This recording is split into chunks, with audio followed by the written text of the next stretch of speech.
e que ele estava absolutamente impedido de falar. Interessante o caso Marcos Valério não estar sendo tanta coisa julgada com tanta celeridade no Supremo Tribunal Federal e um caso tão grave de assassinato envolvendo tantas pessoas não ser tocado pelo Supremo Tribunal Federal. Então, que fique claro para a população brasileira que a falta de justiça no caso Marcos Valério está nas mãos do Supremo Tribunal Federal. Então, esse sangue está nas mãos dos ministros do Supremo Tribunal Federal.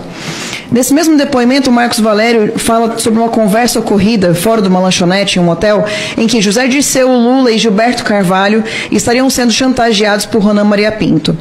O MP perguntou no minuto 4.46 dessa entrevista com o Marcos Valério sobre o passado de Ronan Maria Pinto e se o publicitário conhecia os motivos da chantagem contra o ex-presidente e ex-ministros, e a resposta foi, entre aspas, senhor, ao Ministério Público, senhor, eu gostaria de não responder essa pergunta porque ela é muito...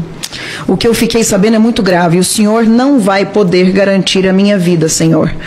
E aí, num determinado momento, o Ministério Público volta ao tema no minuto 13.18 e o Marcos Valério pede para não responder e diz, eu não quero correr risco. Eu estou preso e numa penitenciária.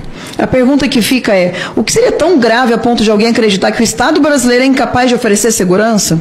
Qual é o tamanho da periculosidade dessa organização quando sabemos que o Serviço de Proteção à Testemunha pode, inclusive, manter alguém fora do país?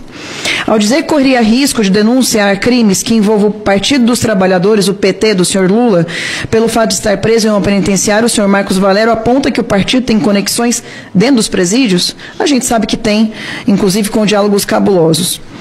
A Mara Gabrilli, em recente entrevista à Jovem Pan, que foi inclusive passada aqui, disse, o Ronan Maria Pinto, entre aspas, o Ronan Maria Pinto, se não fosse pago, ele ia entregar o Lula como mentor do assassinato de Celso Daniel.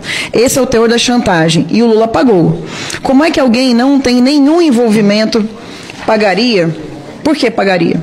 O Lula pagou os 12 milhões de chantagem, sim, para o Ronan Maria Pinto calar a boca e ficar quieto.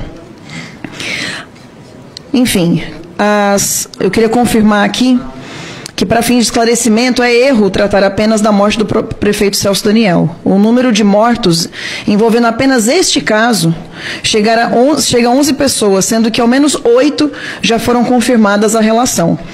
A gente está tratando dos nomes das seguintes execuções por essa facção criminosa. Celso Daniel, o prefeito, Antônio Palácio de Oliveira, o garçom, Paulo Henrique Brito, testemunho da morte do garçom.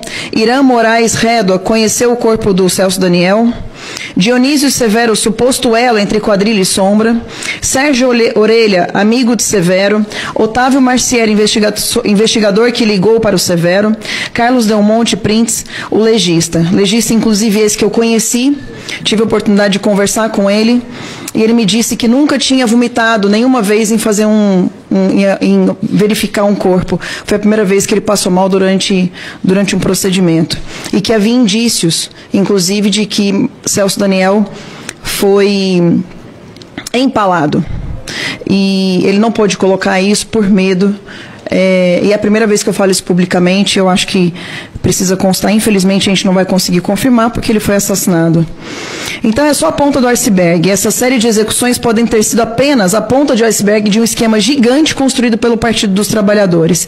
Em delação premiada, o senhor Marcos Valério aponta diálogos que teve como processos o PT, que revelavam que facções criminosas, leia-se PCC, lavavam dinheiros em empresas de transporte urbano e jogos. Transporte urbano esse que o senhor Alexandre de Moraes teve relação de advocacia com essa empresa. E uma vez eu falei sobre isso em uma entrevista da relação do senhor Alexandre de Moraes com esse transporte urbano que tem relação com o PCC. Em seguida que eu saí dessa entrevista, Sóstenes, eu fui abordada por pessoas, senhores, que me entregaram uma carta dizendo que eu teria que pedir desculpas publicamente.